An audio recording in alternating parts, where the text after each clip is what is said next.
ça va aujourd'hui? Oh écoutez-moi, ça va, merci de demander. La vie se passe, j'attends la mort. De quoi on va parler aujourd'hui? Oh, mais quel heureux hasard! J'ai justement un livre à portée de main, il s'appelle Alabama 1963, et si je vous en parlais? J'aurais dû être actrice. J'aurais gagné un Oscar direct. Ah, j'ai perdu ma page. Non, j'écris trop. Le chien aboie parce que je commence une vidéo. Serge, je tourne. Je vous présente Alabama 1963 par Ludovic Manchette et Christian Niemek. Non, ce n'est pas une seule personne avec un très long nom de famille, c'est bien deux écrivains. On a Ludovic Manchette d'un côté, dit Ludo, et Christian Niemek de l'autre, qu'on pourrait appeler Cricri d'amour. Pour la petite histoire, j'ai acheté ce roman grâce à ma copine Alice et à la chaîne Insta Alice au pays des livres. Vous la connaissez, elle est partout, cette femme est partout. Elle est géniale, elle a 1000 projets à la seconde. Je ne sais toujours pas comment elle organise son temps d'ailleurs. Je la soupçonne d'avoir investi dans une DeLorean et de remonter le temps. Vous avez la ref sur la DeLorean.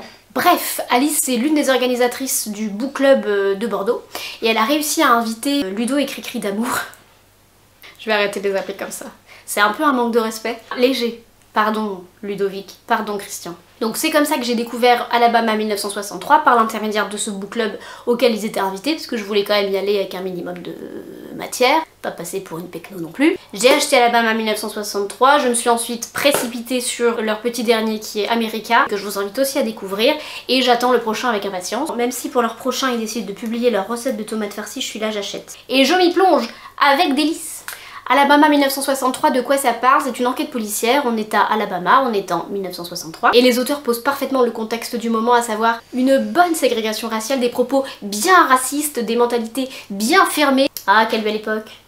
Donc, c'est dans ce contexte tout à fait joyeux et très assumé que plusieurs petites filles noires disparaissent et sont retrouvées mortes. Pour des raisons évidentes de contexte évoquées plus haut, les autorités laissent plus ou moins couler l'affaire et c'est un duo improbable qui va prendre les rênes, à savoir un détective privé qui s'appelle Bud Larkin. On va le faire à l'américaine. Bud Larkin. S'il va à Paris, Bud Larkin il va dire « Un croissant s'il vous plaît ». Donc un détective privé mais complètement à la ramasse, alcoolique, qui ne croit plus en rien, qui a de fortes pulsions autodestructrices. Et sa femme de ménage. Noire, bien sûr. Oh non, mon téléphone, qui c'est qui pense à moi? La pauvre, quand on y pense, elle cumule, elle. On est en 1963, c'est une femme. Elle est noire et en plus de ça, elle est intelligente. La pauvre.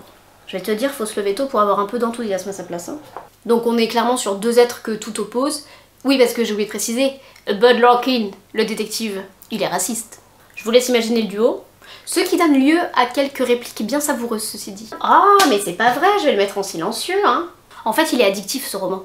Il est addictif parce que ça va au-delà de la simple réflexion de « Ah, c'est qui est le meurtrier, on a envie de savoir ». Il y a beaucoup de personnages, il y a beaucoup d'histoires secondaires, il y a beaucoup de réflexions très justes au détour de dialogues comme ça qui ressortent. En fait, on est plongé dans cette époque, on est plongé dans ce village, on est plongé dans un espèce de huis clos autour duquel rôde un prédateur. Ouh, je m'échauffe là, ça y est, je suis partie, je communique mon enthousiasme. Je communique mon enthousiasme. Alabama 1963, c'est un roman coup de poing duquel émane tout de même, malgré l'histoire et le contexte pas facile, beaucoup de tendresse. Le récit est bien mené, bien structuré, la révélation intervient au bon moment, pas trop tôt, pas trop tard. Les personnages sont attachants, j'ai beaucoup aimé ce roman. Je fais que des rimes en.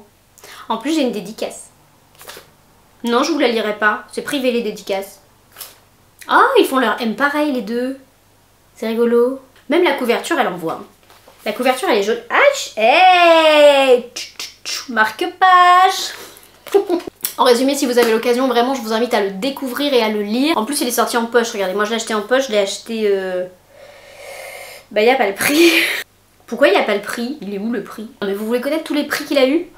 Talent Cultura, prix du jury du Salon du Livre d'Île-de-France, prix Jeune Mousquetaire du... Prix Jeune Mousquetaire? Qui délivre un prix comme ça? Fille, jeune maintenant. Prix littéraire des étudiants internationaux, prix Palissy, prix Ouest. C'est beaucoup de prix, hein. Aux éditions Cherche Midi, en poche chez Pocket. Je vous invite à l'acheter. Y a quelqu'un? Quelqu'un qui va venir m'égorger. C'est dommage, j'aurais pas le temps de monter cette vidéo. Je pense qu'elle était bien, elle valait le coup, hein. CJ Cynthia Raymond, youtubeuse en devenir qui n'a pas eu le temps de devenir. Allez, bisous.